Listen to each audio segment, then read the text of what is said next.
Good morning friends, welcome back to our YouTube channel survival of the fittest. आज हम discuss करने वाले हैं structure of ribosomal RNA. Last video के अंदर हमने देखा था राइबोसोमल आरएनए के कुछ बेसिक पॉइंट्स, जिसके अंदर हमने देखा था कि प्रोकैरियोट्स के अंदर कौन सा आरएनए प्रेजेंट होता है, यूकैरियोट्स के अंदर कौन कौन सा आरएनए प्रेजेंट होता है और उसके अंदर कौन कौन सी सब यूनिट्स प्रेजेंट होते हैं। लाइक लार्ज सब यूनिट देखी थी, स्मॉल सब यूनिट, और उसको फर्दर डिवाइड किया था। और इसके अंदर आरएनए, राइबोसोमल आरएनए क्या होता है, इसको बेसिकली बोला जाता है राइबो न्यूक्लियो प्रोटीन। बिकॉज ये क्या होता है, प्रोटीन, इसका कुछ पार्ट प्रोटीन का मिलके बना होता है और कुछ पार्ट क्या होता है आरएनए का बना होता है। तो राइबोसोम की स्ट्रक्चर डिस्कस करते हैं। अगर राइबोसोम की स्ट्रक्चर ड्रॉ करें तो यहाँ पे एक लार्ज सब यूनिट होगी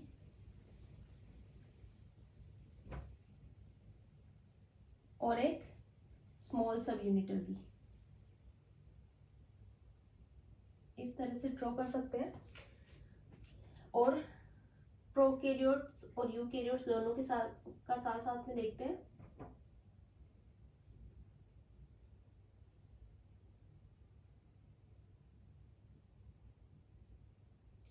प्रोकैरियोटिक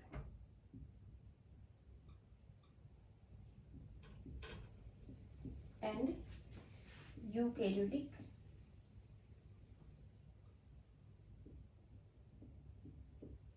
राइबोसोमल आरएनए।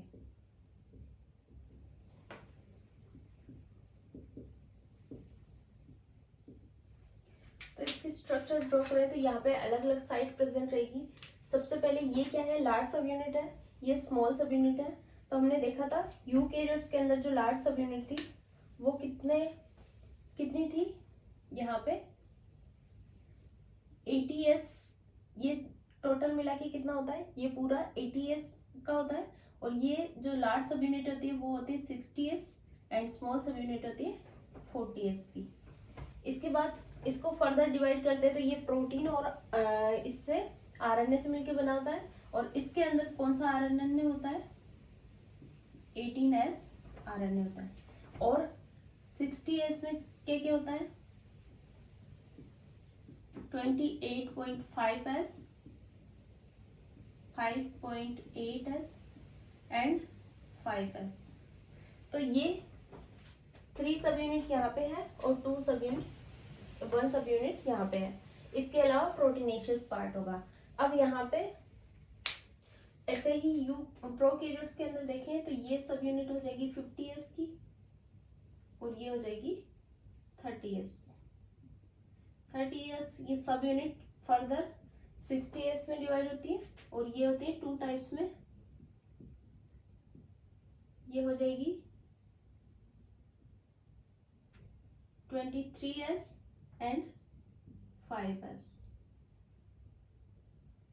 राइबोसोम के बारे में हमने देखा था कि राइबोसोम का जो सिंथेसिस होता है वो कहाँ पे होता है, न्यूक्लियोलस के अंदर होता है। एक सेल जो होती है उसके अंदर न्यूक्लियस प्रेजेंट रहता है और न्यूक्लियस के अंदर कुछ न्यूक्लियोलस प्रेजेंट होती है, जिसके अंदर न्यूक्लियर ऑर्गेनाइजिंग रीजन जो होता है उसके अंदर क्या होता है, राइबोसोम का सिंथेसिस होता है। तो इसमें ये जो सारी सब यूनिट है 28 एंड 5.s, ये कहाँ पे होगी, इसका सिंथेसिस होता है न्यूक्लियोलस के अंदर। एक एक्सेप्शन है यहाँ पे, 5s सब यूनिट है, उसका सिंथेसिस कहाँ पे होगा, इसका होगा न्यूक्लियस के अंदर। और वहां पे जो rDNA प्रेजेंट होता है specifically for the synthesis of ribosomal RNA, तो वो क्या करता है, राइबोसोमल आरएनए का सिंथेसिस करवाता है इन न्यूक्लियोलस। अब इसकी सब यूनिट्स, इसके अंदर इसकी स्ट्रक्चर देखें।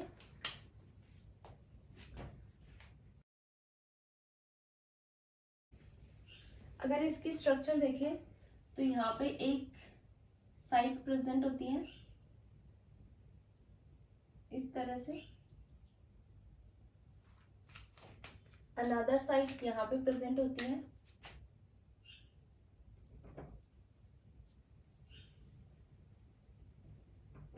इस तरह से। इसको अगर राइबोसोम को ट्रांसवर्सली कट करके देखें तो इसके इंटरनल साइड में इस तरह से साइट्स दिखाई देती है और एक साइट होती है यहाँ पे।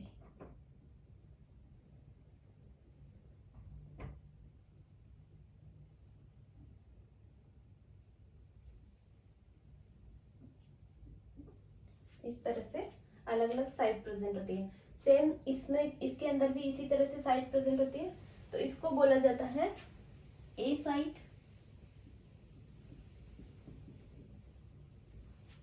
इसको बोला जाता है ई साइट, एंड इसको बोला जाता है पी साइट। अब इसको इस तरह से नाम क्यों दिया गया है ये अभी देखते हैं। एंड देन यहाँ पे कुछ रीजन प्रेजेंट होगा, यहाँ पे भी कुछ रीजन प्रेजेंट होगा,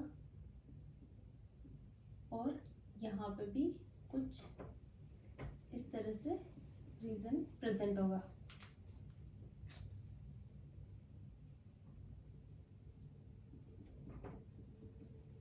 तो इसको बोला जाता है, ये क्या है, इसको बोला जाता है डीकोडिंग सेंटर।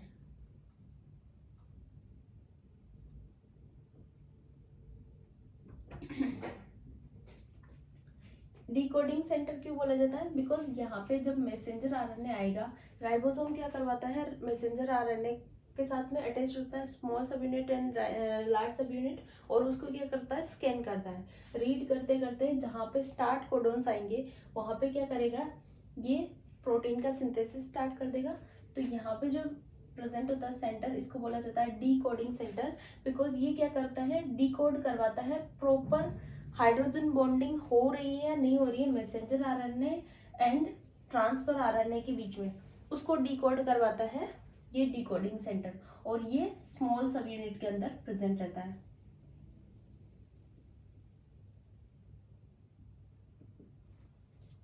ए साइट क्या होती है, ए साइट को एंट्री साइट बोला जाता है। बिकॉज यहाँ पे क्या होता है, ट्रांसफर आरएनए, ये जो ट्रांसफर आरएनए है ये क्या करेगा, यहाँ पे अमाइनो एसिड को अपने साथ में अटैच करवा के लेके आएगा। यहाँ पे इसके साथ में अमाइनो एसिड अटैच रहेगा, तो ये अमाइनो एसिड को लेके आएगा यहाँ पे। ये हम प्रोटीन सिंथेसिस जब पढ़ेंगे तब प्रॉपर्ली डिस्कस करेंगे कि किस तरह से इस ट्रांसफर आरएनए की चार्जिंग होती है, किस तरह से अमाइनो एसिड यहाँ पे अटैच होता है। देन ये यहाँ पे लेके आएगा ए साइट पे। डीकोडिंग सेंटर क्या करेगा, यहाँ पे डिकोड करके ट्रांसफर आरएनए, एंड ये यहाँ पे मैसेंजर आरएनए प्रेजेंट होता है। तो मैसेंजर आरएनए के अंदर कोडोन्स प्रेजेंट होते हैं। कोडोन्स, एंटी कोडोन्स क्या होते हैं ये भी हम नेक्स्ट वीडियो के अंदर डिस्कस करेंगे। तो कोडोन को क्या करता है, यहाँ पे रिकॉग्नाइज करता है ट्रांसफर आरएनए, और डीकोडिंग सेंटर उसके अंदर प्रॉपर हाइड्रोजन बॉन्डिंग फॉर्म करवाता है। देन ये ट्रांसफर हो जाता है ये आरएनए पी साइट पे। पी साइट क्या होता है, पेप्टिडाइल ट्रांसफेरेज साइट, जहां पे क्या होता है, यहाँ पे इस तरह से पॉलीपेप्टाइड चेन का फॉर्मेशन हो रहा होता है। तो पॉलीपेप्टाइड चेन बनेगी, किस तरह से बनेगी, ये एक अमाइनो एसिड दूसरे अमाइनो एसिड के साथ में पेप्टाइड बॉन्ड के थ्रू यहाँ पे अटैच्ड होते रहते हैं। तो ये ट्रांसफर आरएनए क्या करेगा, अपना अमाइनो एसिड यहाँ पे अटैच करवा के ये यहाँ से एग्जिट हो जाएगा। तो इस साइड को बोला जाता है एग्जिट साइड। ओके, तो यहाँ से ट्रांसफर आरएनए क्या होगा, अनचार्ज्ड ट्रांसफर आरएनए एग्जिट होगा, यहाँ पे ट्रांसफर आरएनए की एंट्री होगी, और यहाँ पे क्या होगा, पेप्टाइड बॉन्ड का फॉर्मेशन होगा। पेप्टिडाइल ट्रांसफरेज एक्टिविटी जो किसके अंदर होती है, यूकैरियोट्स के अंदर 28 एस आरएनए के अंदर होती है, एंड प्रोकैरियोट्स के अंदर किसके अंदर होती है, 23 एस आरएनए के अंदर होती है। तो ये बेसिक कुछ स्ट्रक्चर है जिसके अंदर, अब ये दोनों सेंटर क्या है, ये वाला जो सेंटर है इसको बोला जाता है पेप्टिडाइल ट्रांसफेरेज सेंटर। मीन्स यहाँ पे पेप्टिडाइल ट्रांसफेरेज एंजाइम प्रेजेंट रहेगा, जो किसका पार्ट है, 23 एस आरएनए का। तो ये पेप्टिडाइल ट्रांसफेरेज एंजाइम क्या करवाएगा, यहाँ पे अमाइनो एसिड को ट्रांसफर करवाएगा दूसरे अमाइनो एसिड के साथ में, और पेप्टाइड बॉन्ड का फॉर्मेशन करवाएगा। इसके अलावा यहाँ पे देखें ये क्या है, इसको, ये क्या है, यहाँ पे दिखा सकते हैं, ये है factor binding site. Factor binding site, factor binding site क्या होता है, इसके अंदर एबिलिटी होती है जीटीपी को जीडीपी के अंदर कन्वर्ट करने की।